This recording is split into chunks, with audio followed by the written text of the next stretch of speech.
తన తమ్ముడు జటాయు పేరు వినిపించగానే సంపాతి ఆశ్చర్యపోయాడు. చాలా కాలం తర్వాత జటాయు పేరు విన్న సంపాతి కంటతడి పెట్టుకున్నాడు. అప్పుడు సంపాతి ఇలా అన్నాడు, ఓ వానర వీరులారా, నా తమ్ముడు గురించి చెప్తున్న మీరెవ్వరు? సూర్యకిరణాల తీవ్రత వల్ల నా రెక్కలు కాలిపోయాయి. నేను ఎగరలేను. దయచేసి నన్ను ఈ గుహ నుంచి కిందకు దింపండి అని వానరులను సంపాతి వేడుకున్నాడు. వానరులు సంపాతిని కిందకు దింపారు. అప్పుడు అంగదుడు దశరథుడు శ్రీరాముడి కథను చెప్పాడు. సీతను రావణుడు అపహరించే సమయంలో జటాయు చూపిన వీరత్వాన్ని సంపాతికి చెప్పాడు. అలాగే వాలి సుగ్రీవుల గురించి సీతమ్మను వెతుకుతూ తాము వచ్చినట్లు ఆ విచిత్ర బిలంలో చిక్కుకొని ఈ పర్వత ప్రాంతానికి వచ్చిన విధానమంతా సంపాతికి అంగదుడు వివరంగా చెప్పాడు. సీతమ్మను కాపాడేందుకు రావణుడితో యుద్ధం చేసి మరణించిన జటాయు తన తమ్ముడేనని సంపాతి ఏడుస్తూ వానరులతో చెప్పాడు.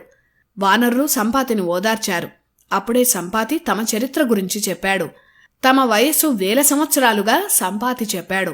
ఒకప్పుడు సంపాతి జటాయులు ఒక పోటీ పెట్టుకున్నారు. ఎవరు ఎక్కువ దూరం ఎగరగలరన్నది పందెం. అలా సంపాతి జటాయు చాలా వేగంగా ఎగురుతున్నారు. దారిలో జటాయు ఇక ఎగరలేక అలసిపోయాడు. అతని రెక్కలను సూర్యకిరణాలు దహిస్తున్నాయి. తమ్ముడి బాధను సంపాతి చూడలేక తన రెక్కలతో జటాయుకు అడ్డుగా నిలిచాడు. అప్పుడు సూర్యకిరణాలు సంపాతి రెక్కలను దహించివేశాయి. రెక్కలు కాలిపోవడం వల్ల ఎగరలేక సంపాతి వింధ్య పర్వత ప్రాంతంలో పడిపోయాడు. జటాయు దండకారణ్యంలో పడిపోయాడు. అలా అన్నదమ్ములు విడిపోయారు. అప్పటినుంచి వారిద్దరూ 1000 సంవత్సరాలుగా కలుసుకోలేదు. ఈ కథను వానరులకు సంపాతి వివరించాడు.